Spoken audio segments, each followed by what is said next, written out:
Dr. Harris, and this was Dr. Harris. He told his board that we were running. And he said, when reminded that we were private, we didn't have to integrate, he said, it is the right thing to do. And that was the end of it. Dr. Harris had just decided this was something that, ought to happen. And then our minister in Macon, Dr. Walter Moore, Vineville Baptist Church, he was on the Board of Trustees, and he, was for our admitting, black students. 5 trustees walked out of the meeting, and there was tension and hard feelings, but the great majority of the trustees, with Rufus Harris as president, voted in favor of the resolution. My father, in his editorial with the Christian Index, which was quite a controversial stand at the time, said it's the Christian thing to do. And if Mercer would not admit a Baptist convert, he said we should shut down the foreign mission programs and close our doors and go out of business.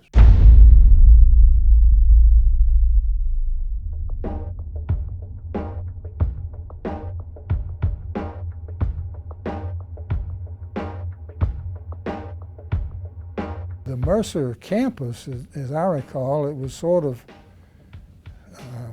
us against that particular frame of mind. As I look back on it, I don't recall a single faculty member or student who was anything but favorably disposed toward the integration, toward Sam Oney's coming. In fact, my recollection is they thought it just ridiculous that there would be such a fuss made about it. I do remember that there was an assembly of law school graduates, an alumni senate or something, that voted not to support the integration of Mercer. These were graduates of Mercer's own law school at the time. That I thought was a little bit surprising too. This context, I think, brought out probably the best and the worst of that issue. Many a pastor was forced from their pulpit right here in the Macon area. Here at Mercer, I felt that the faculty really did strongly support black students being here and supported us and were willing to help us in any way they could. Everybody was not on board, but you knew the people who were there with outreach arms. Everybody didn't understand this, but those that did, they were there for you, and you knew that. Dean Hendricks and Mr. Bradley and some of the other leaders tried to have us to gather socially, like on Sunday evenings. He would have us to come to his home, and we would have tea parties and singing, and I played the piano a lot. And he would introduce me to, different people who he felt were more open-minded and he felt was more lenient toward the black race. The first day on campus, my first meal in the cafeteria, and I had made up my mind that I wasn't going to prejudge anybody.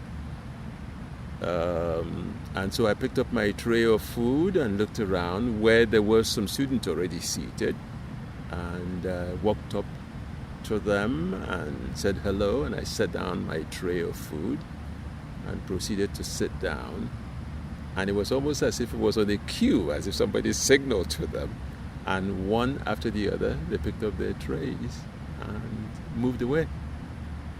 My best friend at the time, a young man by the name of Larry Hicks, drove me to campus that day. And he said, it was funny, we drove up on campus and he said, well, here you are. He said, you want me to wait? I said, wait for what? At that time we didn't have cell phones and all that fancy stuff. I said, if anything happens, there's nothing that I can do to come and find you. he said, well, I don't think anything's going to happen. I said, I don't think so either. I came during the spring and everything was fine. And there wasn't a whole lot of publicity, none of this police escorts and none of that. He put me out in front of the student center and I just walked right into my first classes.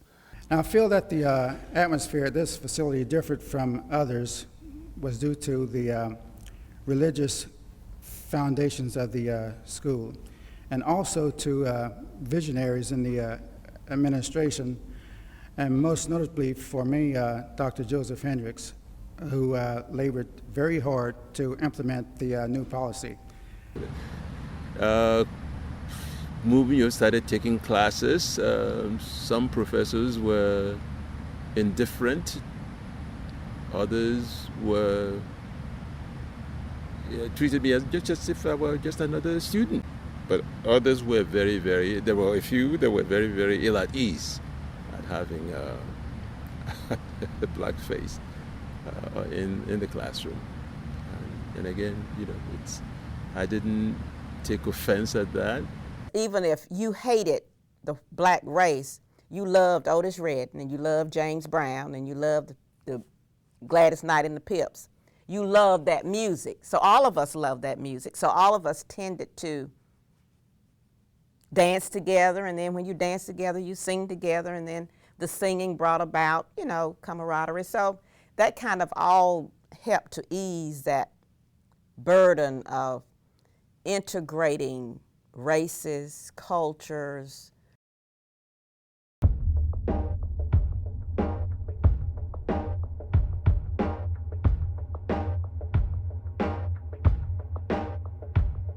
"50 years from now, if things haven't made progress or if they've digressed, then it would be on our shoulders.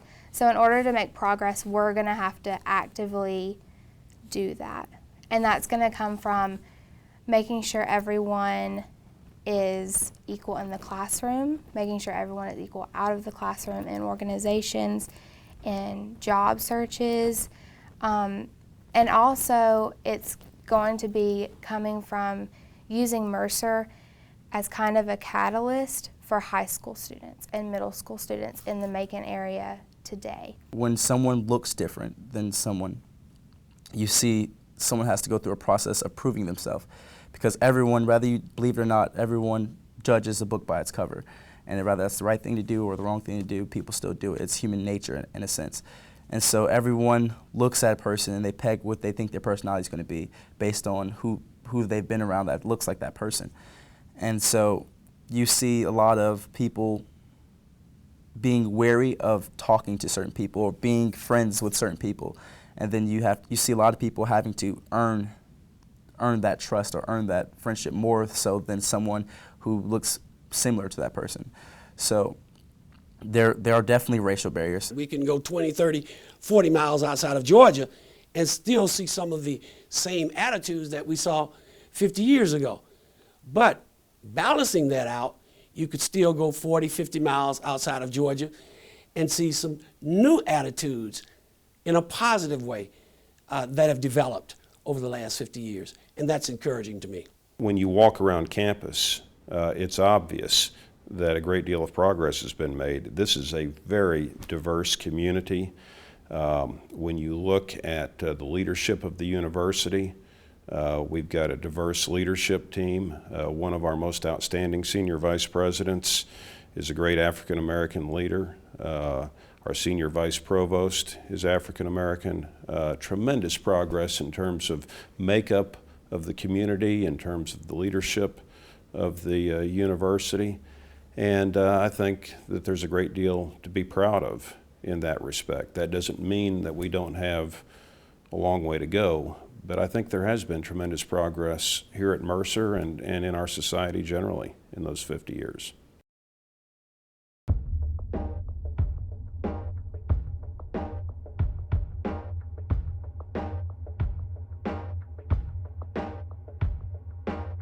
I think that we'll probably still have challenges 50 years from now. I think part of this is is built into human nature in a way that requires, constant work and thought.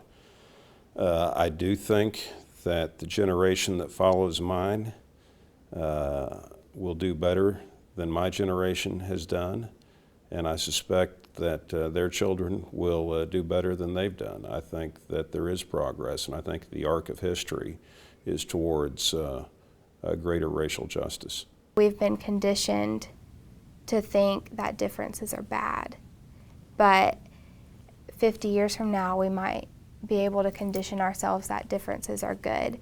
So it all depends on our decisions that we make today.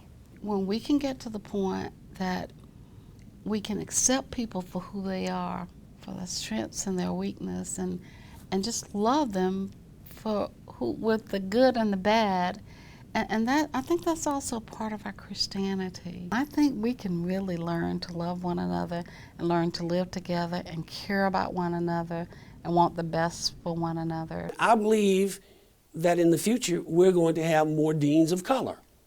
We don't have that right now. They may not be African American, they may be Asian Americans, or they may be Hispanics, but that's going to occur. And it has to happen. The demographics would dictate that it will happen. And we have to be prepared when that occurs. Because as I tell my students, one of the most tragic things in my mind is to have an opportunity but not be prepared to take advantage of it.